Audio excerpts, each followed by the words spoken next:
I think that in general, this game is a blast to play. I didn't care for the story very much. I feel like the only two problems I have in this entire game, the entire video here is going to be extremely positive. I ran into two major gripes. One, I do still feel like the voice acting in this game series is just terrible. Every Dynasty Warriors has bad audio in general, but here it is particularly bad. It's not that it's poorly mixed or that the voice actors are weird, it's that something about this just feels kind of robotic. Or sometimes they said words in a way that I feel like it was kind of weird. Like you're attacking a bunch of bandits and someone's like, oh no, they're attacking the brigands. And it's like, is it? I thought it was brigands. Is it brigands? But it's not just that everybody sounds weird. It's that everybody sounds like it's their first time ever reading into a microphone. Some of the lines a bit funky, especially during some big pivotal plot moments. And the other gripe I have is about weapon swapping.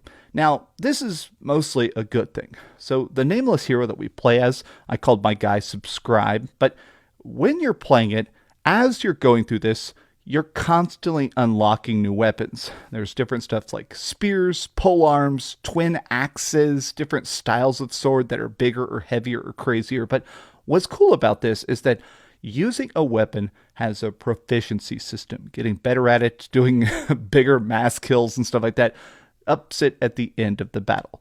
Now, you can do main objectives and sub-objectives. While exploring the world map, you'll occasionally find people that want you to do stuff like wipe out some local bad guys or save a city, but you can also pick up these sub-objectives that say, okay, get 100 spear kills, or use the hoops to try and counterattack 10 attacks, right? Easy stuff that makes sense, but as you level up your weapons, that's what gives you experience points. So while the max level is like 65, I believe, what it takes to get there isn't just killing enemies, it's leveling up the weapons. Weapons is what gives your character levels. But what I always thought was cool is that I like the fact that each of the weapons feels different, each of the weapons feels great, but also you get to pick what you want your special attacks to be.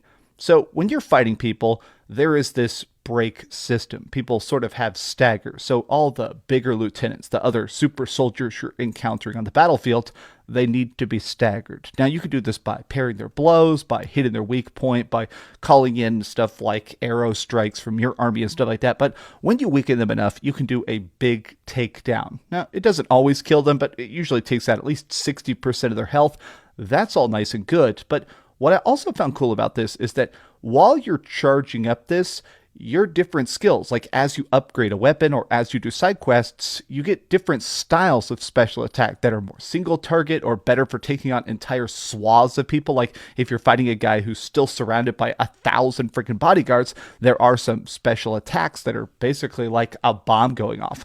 I like that. But here's the one downside, my one gripe about this.